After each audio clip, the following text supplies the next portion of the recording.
Bonjour, bonjour. Je suis ici avec Sarah Marcus, metteur en scène, auteure, comédienne. Et là, on est dans la salle où tu joues toute seule. Holy shit, quel thème! Quel thème, Sarah! Alors, il y a 2 ans, elle avait organisé, et j'en ai parlé beaucoup, il y avait le Samadhi Project et tu avais effectivement créé la pièce de théâtre L'Invisible Chemin qui était pour moi une révélation vraiment. Et je l'ai vue, je crois, 6 fois. Je crois que j'étais une qui l'a vu le plus mais c'était tellement incroyable. Il y avait des gens incroyables, il y avait des conférences avec plein de gens intéressants. Et c'est fabuleux. Et en fait, à chaque fois que tu organises quelque chose, quand tu fais une pièce de théâtre, en fait, tu mets dedans toutes tes révélations, tout ce que tu as compris sur toi aussi. Et là, c'est une révélation, c'est ta vie en fait que tu nous offres quelque part.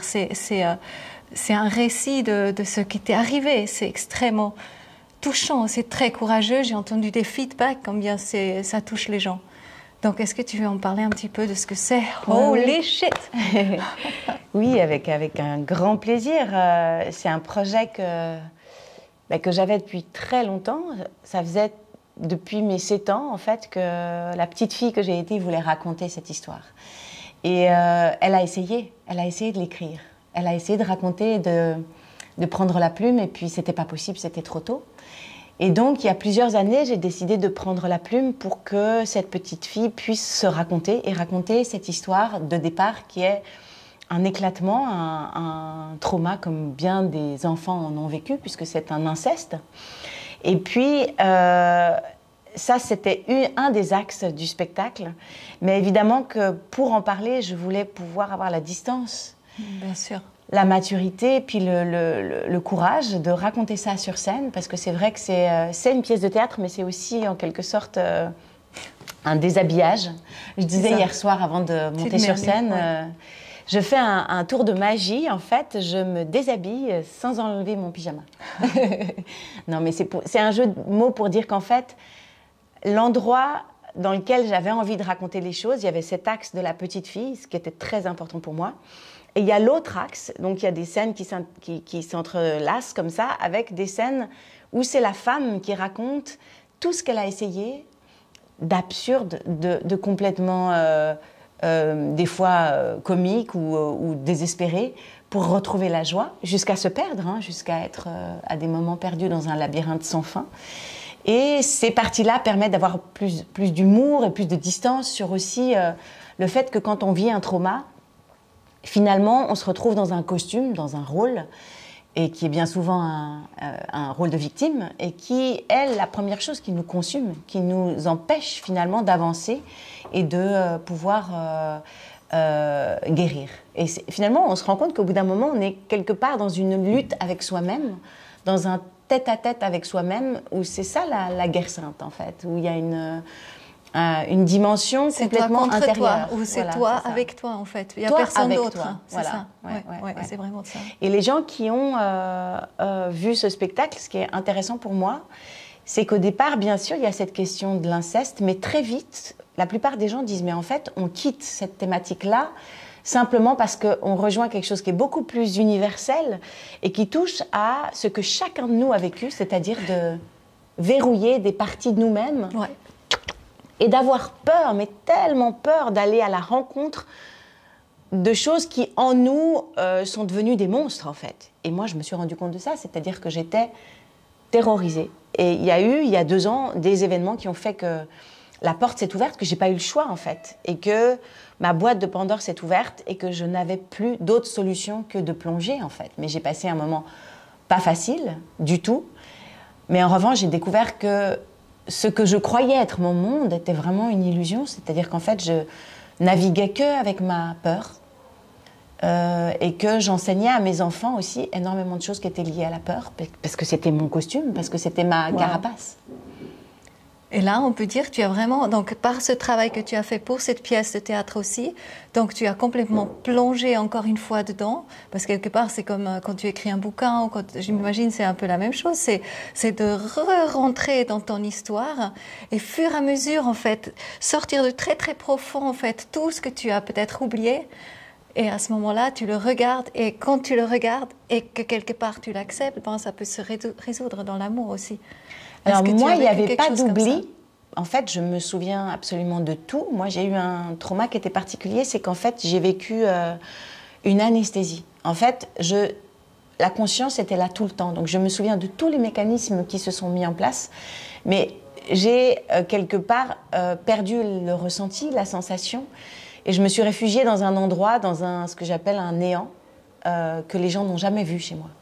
Et ça aussi, c'était paradoxal parce qu'en fait, le masque a tellement bien fonctionné, j'ai tellement trouvé de parade que c'était impossible pour les gens de voir à quel point je souffrais, en fait. Et c'est vraiment la naissance de ma fille face au fait que je n'avais pas accès à elle et qu'elle me le disait. Qu'elle me disait, maman, même quand je suis dans tes bras, t'es trop loin de moi, c'est pas possible. Elle a dit ça, Julia. Ah oui, mais elle a été sans arrêt ce révélateur-là. Et à un moment donné, c'était tellement dur et violent que voilà, je savais qu'il fallait que je trouve une solution. Mais bref, en tout cas, l'écriture de la pièce a joué déjà un rôle, mais j'ai écrit de nouveau des choses que je comprenais très très bien. C'est-à-dire que j'étais très forte pour la théorie. En revanche, de commencer à l'incarner, d'être sur scène, d'être dirigée, parce que je travaille avec une metteur en scène, donc Madeleine Raikoff, qui m'a dirigée, qui a aussi fait beaucoup de travail de relecture, de coupe, parce qu'en fait, c'était moi avec moi-même, donc il y avait toute la structure de la pièce était là, mais il y avait beaucoup de redites, parce que c'est très obsessionnel, hein, c'est des choses qu'on sait, mais qu'on se répète jusqu'à les comprendre, jusqu'à les vivre dans notre corps, pour que ça se libère, en fait. Et les 6 semaines où j'ai répété, j'avais mal au corps partout. En fait, c'est comme si... mais c'est fou. J'ai cette image... C'est tellement courageux de replonger à fond quelque part là-dedans, non? Je t'ai interrompu, dis ce type. Non, en fait, j'en sais rien. C'est tellement une nécessité que c'est en étant dedans que je me dis, en effet, peut-être que c'est courageux. J'avais pas le choix, en fait. Je me rends compte que j'étais dans un mode de survie depuis des années. Soit tu vis ou soit tu meurs, quelque c'est ça. part. Ouais. Et puis c'était un masque, en fait. Et ce qui est beau aujourd'hui, c'est que c'est comme si, finalement, toutes ces nuits, je ne pouvais pas dormir. J'avais vraiment mon corps qui a commencé à ressentir les choses depuis 2 ans, c'est-à-dire la tristesse, la colère, ce que je ne connaissais pas. Donc tout ce qui montait quand même, justement, qui était quand même enfoui quelque part. Oui, mais c'est monté comme un raz-de-marée, donc c'était pas du tout... Je pouvais pas le recevoir au début, donc j'ai été vraiment très progressivement pour les vivre pendant ces 2 années, et puis... donc directement dans la période Covid un petit peu, en fait. Après Covid, après Samadhi. Ouais. Et ce qui est beau, c'est que finalement, en fait, j'avais l'impression que ça passait à travers moi et que c'était comme une alchimisation qui était en train de se faire, qui devait passer par mon corps, puisque c'est mon corps qui a fait bloc, qui n'a rien voulu ressentir pendant toutes ces années pour se protéger. Et qu'il fallait que, pour m'incarner à nouveau, que j'accepte que ça traverse mes sens, mon corps, mes cellules. Et que c'était tellement énorme, tellement dérangeant, tellement inconfortable, que la seule chose, le seul repos, la seule chose qui me permettait de sentir un peu de paix, c'était oui. Et c'est comme, pour moi... C'était oui. Un oui. Oui. J'accepte, j'accueille. C'est oui, oui. Je ressens, oui, j'accepte de sentir cette sensation. Et c'est ça qui mène toute la pièce de théâtre aussi. C'est ça, holy shit, c'est de se dire que... C'est ça. Chaque fois qu'on a une emmerde, en fait, aujourd'hui, maintenant que mes grosses peurs ont été affrontées, alors c'est plus facile, quand il y a un truc qui arrive, de dire « Ouh, holy shit, qu'est-ce que c'est que ce trésor qu'il y a là derrière ?» C'était pas possible, c'était trop violent. En fait, la peur, la terreur, la panique étaient tellement présentes que c'était juste pas possible. Mais ce que je veux dire, c'est que ce que j'ai senti pendant toute la préparation du spectacle, avec Madeleine qui me mettait le doigt sur... Elle me disait « Mais t'as écrit ça, est-ce que tu l'as compris ?» Non. Je l'avais compris là, et tout d'un coup, ça passait dans mon corps, avec des douleurs insensées. C'est comme cette phrase de... Je ne sais plus d'où elle vient, mais on dit, je crois c'est à l'Apocalypse, ou je ne sais plus, « Ce qui vous sera demandé est aussi difficile que de faire passer un chameau à travers le chat d'une aiguille. » Oui, c'est ça, c'est la période actuellement, en fait. On est tous demandés à passer à travers ça. Ouais. C'est ça. Et en fait, ce qui s'est matérialisé dans mon expérience à moi, c'est qu'en fait... Tout ça qui est en train de passer à travers mon corps, pour pouvoir passer dans le chat d'une aiguille, c'est oui. Il n'y a que le oui qui va passer. C'est génial. Et c'était vraiment de laisser même ces émotions, ces souffrances, ces douleurs, traverser jusqu'à ce que je puisse ressentir ce que j'ai vécu à 7 ans, le trauma que j'ai vécu, de le vivre de plein fouet, juste 3 jours après la première du spectacle, de le ressentir à nouveau. C'est-à-dire que j'ai pu, dans la paix, alors c'était pas confortable, mais j'ai pu sentir qu'en effet, j'étais sidérée depuis ce temps-là. Il y avait une part de moi qui était et il y a sidérée. énormément de gens, je m'imagine, qui vivent ça, qui n'osent pas regarder. Mais parce que ça fait tellement peur. Ça fait tellement mal. Et en même temps, c'est au moment où on dit oui que et la peur et la douleur s'en va. Et qu'est-ce qui se passe à ce moment-là? Eh bien, on rigole parce qu'on se dit mais c'était tout ça pour ça. Parce qu'en fait, le monstre, ben on le met à l'extérieur. Moi, ça a été mon compagnon pendant longtemps. Le monstre, celui qui me faisait peur. Parce qu'il est venu pour ça. Il est venu titiller du doigt des choses qui devaient sortir. Et au moment où ça s'est retourné, où j'ai vu que le monstre, c'était ma peur. Waouh. Mais tout a fondu et j'ai pu rire et me dire holy Wow, shit. c'est exceptionnel. Donc tu dis c'est un petit peu comme un ventile. Hein? On dit la ventile, tu sais que tu ouvres justement après l'air peut passer en fait. Tu as besoin de quelque chose d'extérieur où tu peux justement tout projeter. Ben, c'est la faute de telle et telle et telle, surtout pas la mienne, tu regardes pas. Et en fait, toi, tu t'es rendu compte, non, c'est pas l'extérieur. Tu te construis un monde où l'extérieur marche pas quelque part pour pas devoir te regarder. C'est-à-dire que le monde extérieur, il vient vraiment faire résonance avec ce qui a besoin d'être libéré. C'est tout simple. C'est vraiment aussi simple que ça. Ça fait un aller-retour en permanence. Mais c'est extrêmement facile. Enfin, pour moi, c'était facile de le comprendre. Mais d'arrêter de pointer du doigt à l'extérieur et d'aller regarder dedans, c'était beaucoup plus difficile. Et aussi, ça a mis en lumière quelque chose que j'attendais depuis tellement longtemps et que je ne comprenais pas. Parce que ce qu'il faut comprendre, c'est que toute la structure de mon être était fracassée, en fait, et que c'était impossible de comprendre les mécanismes, en fait. Je n'avais pas les codes de quand est-ce qu'il faut dire non, quand est-ce qu'il faut dire oui.